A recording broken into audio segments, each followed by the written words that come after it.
Eksaminasi putusan KPPU nomor 15/KPPU-1/2022 kelangkaan minyak goreng tahun 2022 di Indonesia. Latar belakang. Minyak goreng merupakan salah satu kebutuhan pokok masyarakat Indonesia. Hampir seluruh rumah tangga menggunakannya setiap hari. Namun pada periode 2021 hingga 2022 terjadi kelangkaan dan kenaikan harga minyak goreng. Kondisi ini menimbulkan keresahan di masyarakat. Padahal, dari sisi ekonomi, permintaan minyak goreng relatif stabil. Artinya, lonjakan harga ini tidak sepenuhnya dipicu oleh permintaan. Hal ini menunjukkan adanya masalah dalam pengelolaan pasokan dan distribusi. Lembaga dan dasar hukum. Dalam kasus ini, lembaga yang berwenang adalah Komisi Pengawasan Persaingan Usaha atau KPPU. KPPU bertugas menjaga agar persaingan usaha berjalan secara sehat. Dasar hukum yang digunakan adalah Undang-Undang Nomor 5 Tahun 1999. Pasal 5 melarang pelaku usaha melakukan penetapan harga secara bersama-sama. Sementara, Pasal 19 huruf C melarang pembatasan peredaran atau penjualan barang. Studi kasus. Kasus ini tercatat sebagai putusan KPPU nomor 15/KPPU-1/2022. Pemeriksaan dilakukan pada periode Oktober 2021 hingga Mei 2022. Dari kunci ekonomi manajerial, kasus ini melibatkan 27 produsen dan distributor minyak goreng yang menunjukkan struktur pasar oligopoli. Fakta dan temuan.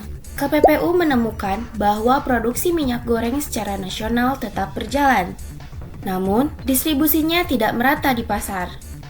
Akibatnya, terjadi kelangkaan minyak goreng di tingkat konsumen. Hal ini menunjukkan adanya keputusan distribusi yang tidak efisien secara ekonomi. Putusan KPPU.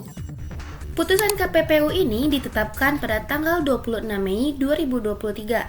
Seluruh terlapor tidak terbukti melanggar pasal 5 tentang penetapan harga. Namun, 7 perusahaan terbukti melanggar pasal 19 huruf C terkait pembatasan distribusi, sehingga dijatuhi denda total sebesar 71,28 miliar rupiah. Alasan keputusan. KPPU menilai adanya pembatasan distribusi oleh pelaku usaha.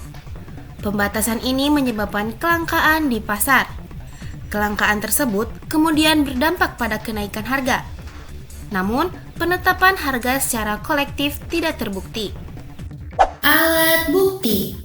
KPPU menggunakan data produksi dan distribusi minyak goreng. Selain itu, digunakan pula dokumen internal perusahaan serta analisis struktur dan perilaku pasar. Upaya hukum.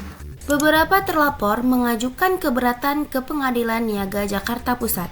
Mereka menilai alat bukti yang digunakan kurang lengkap.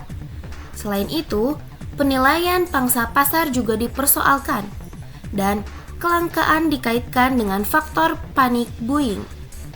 Analisis teoritis.